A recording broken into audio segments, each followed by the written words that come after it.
Yo, what's up, guys? Unfortunately, the Toronto Maple Leafs lose to the Pittsburgh Penguins 5-2. Now, obviously, guys, before the start of the game, we saw Coach Craig Bruin make a couple changes to the lineups. We saw Austin Matthews and Mitch Marner paired up with Max Pacioretty, who's returning from injury, a 10-game absence, guys. Nikita Grabenko comes out of the lineup. On the second line, we saw Matthew Knies, John Tavares, and William Nylander on a line together. We also saw Fraser Minton. Alex Nylander comes back in the lineup for Nick Robertson. And we also saw Pontus Holmberg on the third line. Then we saw our fourth line with Ryan Reeves, Connor Dewar, and Steven Lorentz. But unfortunately, tonight, guys, the Maple Leafs got themselves into a bit of penalty trouble, of course. And that started off really early. First couple minutes into the game, you have Matthew Knies taking a penalty. Pittsburgh are on the power play, and they score on the power play, guys, a point shot. And Joe Wall can't see it. Raquel gets in front of him to screen him, and Pittsburgh takes a 1-0 lead not even 5 minutes into the game. And then after, the Leafs respond very quickly. A couple minutes later on, Oliver Ekman-Larsson takes a shot from the point, hits the post. Leafs still have the puck in their own end. And the Leafs get the shot on net in front, and you saw Mitch Marner in front poke that puck in off Jari, who didn't know where the puck was. And the Leafs tied up the game. And then after that, guys, I felt the Maple Leafs were the better team in that first period. I thought they were going to be the ones to score the next goal. They were really pressuring Pittsburgh, really dictating play, and I really thought for sure that they would take the lead before the first intermission.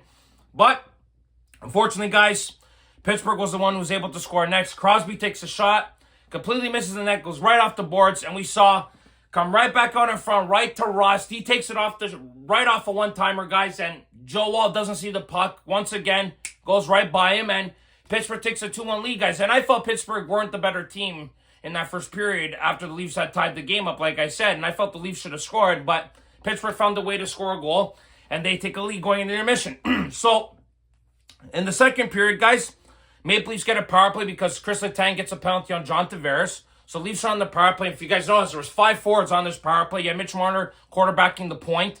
And Matthews takes a shot on net. We saw Matthews bring the puck back out to Marner up front. And Marner goes, and he takes a nice pass right back to William Nylander. And Willie takes a beautiful one-timer and beats Jari to tie the game up at 2-2. But after that, though, guys, once again, I felt the Maple Leafs didn't do enough to get a third goal. But I thought they were the better team on 5-on-5. But once again, guys, penalties killed the Maple Leafs. You have Max Pacioretty, back-to-back penalties, guys. Like, that's ridiculous. Max Pacioretty takes a penalty, comes back out and takes another penalty 15 seconds after.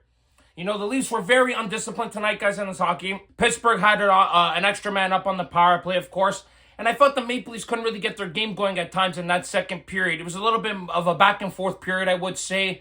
But I felt it was a pretty evenly matched period. But then in the third period, guys, the Maple Leafs really, it seemed like they ran out of gas in that third period. They didn't really get a lot of chances on net. I did feel Jari had a good game. Of course, he made 30 saves tonight. But the Maple Leafs they weren't testing him enough. They did look a little bit tired playing on their second half of a back-to-back.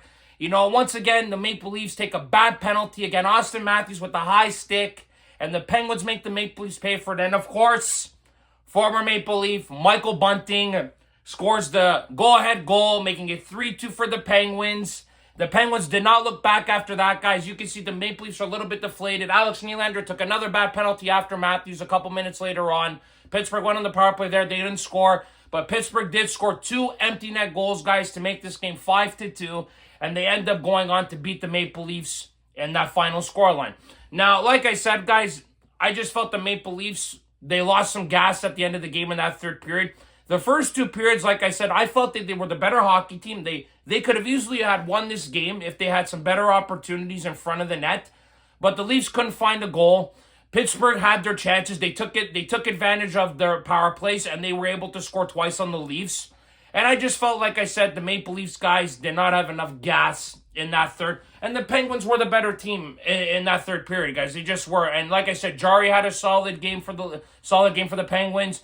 Joe Wall, I felt played okay too, guys, but all 3 goals were not his fault, but once again, like I said, the Maple Leafs shot themselves in the foot taking 5 penalties tonight. That's unacceptable. You cannot be doing that, right? 5 penalties is too much, all right? And like I said, guys, veteran guys taking penalties at bad moments in the game, that's never going to work. You're never going to win games like that, guys, especially a veteran team like Pittsburgh, who have won 5 of their last 6 games now. So they're feeling good about themselves. The Penguins, the Maple Leafs now have lost back-to-back games, guys. A little bit of a blimp here for them. But listen, guys, it's a long season, of course, but the Maple Leafs, though, they show some flashes of brilliance and then they show some flashes of concern. The last couple of games, I've been a little bit concerned with the turnovers the Maple Leafs have been doing, turning the puck over way too much, not getting enough guys in front of the net to make the goalie's life a little bit more difficult. So I don't like what I've been seeing the last few games from the Maple Leafs, guys. Craig Berube's got to get that shit sorted out because the last few games I felt the Maple Leafs have been diverting away from their game a little bit. The way they've been playing prior to Austin Matthews coming back, they're not doing that now. So I can't really explain it now, guys, what's been going on with the Maple Leafs since his return. It's like, okay, they had a couple wins, but now it's like they're reverting back to these same old bad habits that they've had in the past under Sheldon Keefe, and it's not looking good for them. So let's hope that Craig Berube can kick that out of their system because I haven't liked the last few games the Maple Leafs have played. Technically, the last 3 games or 4 games, I have not liked the way the Leafs played. The Blackhawks game wasn't great. The Nashville game wasn't great. The game last night against the Capitals wasn't great. And this game tonight wasn't great. Now, obviously, they beat Nashville and Chicago because those teams are not very good. But Washington's a great team, especially on the road. Pittsburgh, like I said, they've been on a little bit of a good run right now, so they're feeling good about themselves. So the Maple Leafs got to get their shit sorted out and get back to winning ways, guys. So they got a day off tomorrow. So let's hope the Maple Leafs can get back to normal and start winning some games again the way they have been the last few weeks before Austin Matthews came back. Guys, that's it for this video. Thank you very much for watching. As always, guys, click like if you like this video. Subscribe if you guys want to see more content. Go Leafs, go, guys. And remember, if you do not watch sports, you're a more. Ciao, guys.